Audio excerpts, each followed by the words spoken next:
Hello and welcome to the Madhouse. It's nice to see you back. I am Tikia, and today we are going to discuss what makes you a good rock player. This is not therapy. I do not charge yet. No. So, what makes you a good rock player? What makes you a good rock player? I hear you asking. Maybe you haven't asked, I'm just telling you. This is the purpose of today's video. Okay, it's quite a short one. It's important to know what it means to be a good player for everyone's benefit, including yourself. So I have 1, 2, 3, 4, 5, 6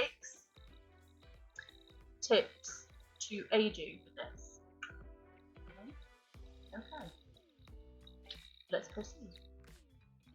Okay, number 1, numero uno, joining in.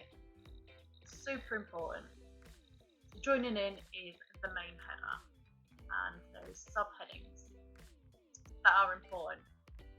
So without further ado, my non-rattling onwards, barbarians, forts, and events.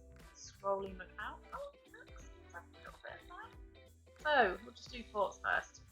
So when people launch these, it's really important to join in. Really important. Not only does it help the person launching, it also helps the alliance and yourself. And people appreciate you joining in, because I'm in many a kingdom where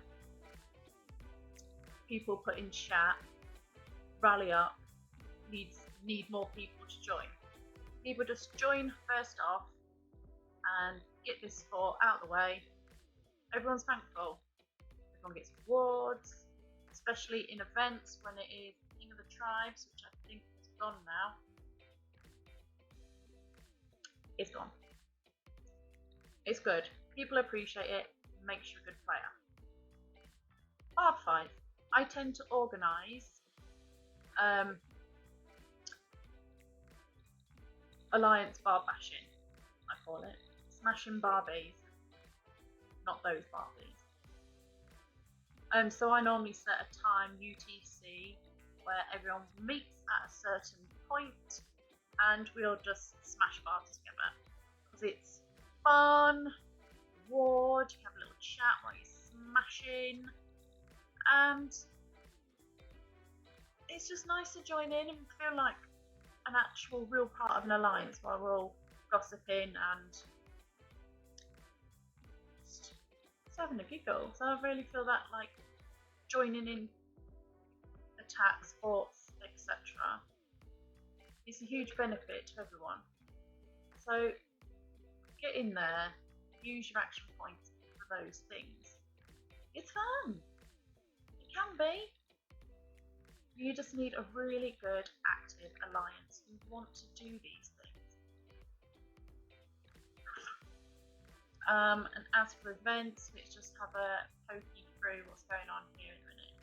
So we've got Shadow Legion going on, and leaders in our force can only launch those. So getting people online to find a UTC where people are available to do this as an alliance and play together. That's one example, and that's pretty much it on my event calendar, because we are going into KPK in 3 days. My first tip. DOS 2. So, chats. Super important to take part in these. Makes you a good player, makes people want to talk to you. And the more people see you in chat, the more people will want to chat to you, want you to join in. It's like, you know, making online pals through playing a game. And as like a game geek myself, yeah. So I have many, like a chat group going on, like all of the chat groups, and I try and reply as much as I can. It's a little bit harder in the alliance that I do lead because I'm busy sorting like everything out. But it is important that you join in chatting. This chat here isn't as active as some of the other alliances that I am in, but nonetheless, at certain UTC times in the day, it will get a busy chat. I'm in a completely different time zone to most of the people in this alliance, so it's hard for me to find a time where the majority of people are online. Because I'm UK, I'm at the UTC time, 4:05 just AM, and I think it's about 2 in the morning for me, which is where this alliance becomes a little bit more lively, and obviously that's a little bit difficult for me, but you know, that's how it goes. So cookie crumbles. So joining in chats as much as you can makes you a good player. People want to talk to you. There's nothing wrong with that. With the people that are in my alliance, the more they chat and the more they take part, it makes me think that they want to join in more, and you know, they want to be part of a team that they might necessarily not have in their, you know, real lives. They might not be a part of anything. Can make someone feel like they're a part of something online. That's good, man. That's making someone feel good. It's making many people feel good. That's why we all online game, right? To have fun and be a part of something. This is not a lecture. However, I do have a degree in all this stuff, so I know, okay? Don't you be testing me. Okay. So yeah, chatting and taking part in chats makes you a better player. Makes people think you're a better player. Not that you have to prove yourself, but you're just going to gain more. Oh, let's see. Trusted fighters. Okay. That's number 2. 3. This one's a fairly boring one, however, it makes you a better player. Helping. Your name comes up on everybody's screen that you help. So if I'm building something, someone clicks help, it comes up that they've helped me. The more often people see your name helping, you're helpful. Obviously, help. It makes you a better player, the fact that you are keeping an eye on help and smashing it when you can. Aside from smashing help, which I shall do again, sweet, is donating to an alliance technology. Simple as. I know we all like to save our resources for all of the upgrades that we need to do in the game. So popping into rankings and Mad Scientist, you can see how many people have helped towards technology. Also, R4s and leaders get a report to see who has been helping the most, which is nice to see. I can see who's doing what, when, how. Cool. 4. Okay. So there are many things in the game that can happen anywhere, anyhow. It's true. So say you get into war, which sometimes it is quite frequent that you will get into war. People can use a lot of resources healing their troops.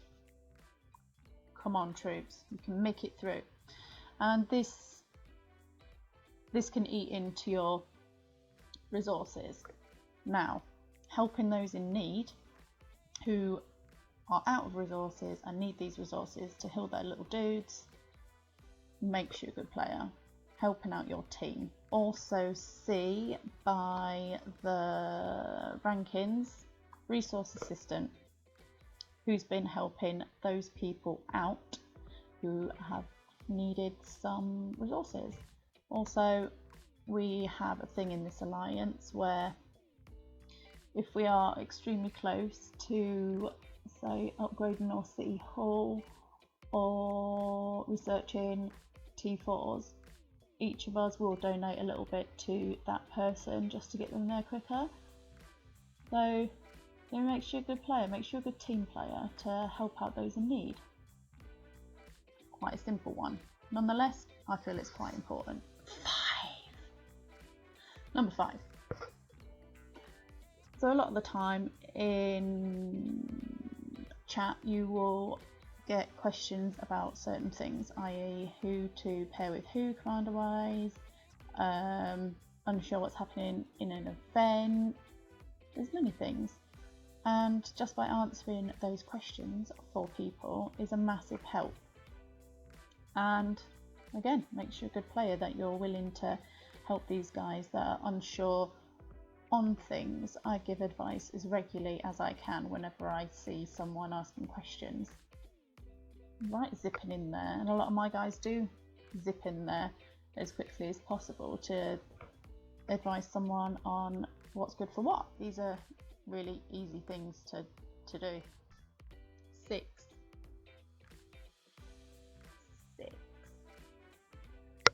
Another really simple one.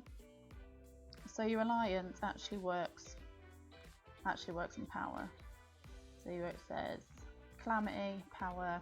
I'm not going to attempt saying that. And that the power of your alliance is then ranked in rankings, alliance power. Calamity is currently 9th, and we're not far behind Reapers, number 8. Now by us upping our own personal power, which mine is 4 mil, it then gets the alliance higher up the table, which is, well, it's only a good thing really, isn't it? What's the harm? So good player is regularly working on boosting your power, your own personal power in the game. So there's a list of tips I have given you that make you a good player, are things that I tend to do myself as well and encourage my dudes to do, and they do the best for our alliance and are active, always joining in, always chatting, they're just there. I have quite an active alliance. Granted, sometimes in the day it's a little bit more active than others, but still. I'm gonna head off and I shall see you in next video. Lipstick. Be good. Always watching.